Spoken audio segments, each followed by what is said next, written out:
The first Matsumoto Touru stock game was released in February of 1988. It was definitely a game that fit the zeitgeist of the time.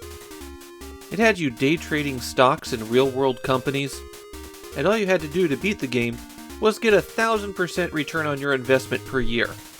And that was 1988 for you. You couldn't lose putting your money into the stock market.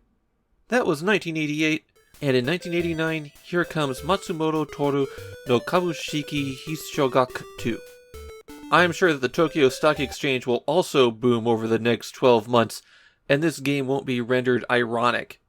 The Matsumoto Touru in the title was an author who wrote some books on how to trade stocks, as well as some books on how to learn English. He only shows up in the game occasionally to praise or disparage you. When you start the game, you create your character, your wife, and your child, who's drawn like a baby, but is apparently 6 years old. And once I realized that, it made this marriage more unpleasant than I had intended. I thought I was just creating the stereotypical creepy middle-aged stockbroker. You start out with 4 million yen, and your goal is to turn it into 7 billion yen within 2 years. So the sequel is giving you more money to start with, but also requiring that you make even more.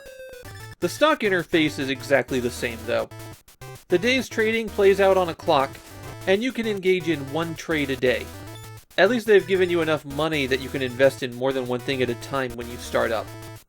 One nice new feature about buying and selling is that you can now put in orders to buy and sell at certain price points. How do you figure out what to invest in?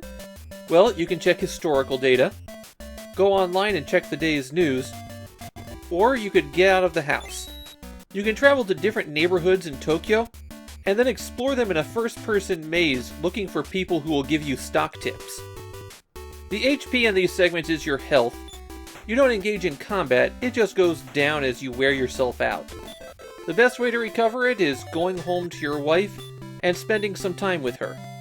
Another really nice addition to this game is the ledger. Everything you need to do is in the ledger. You can flip to your stats, you can see how many shares of things you own and how much you paid for them, and all the way at the back is a calculator.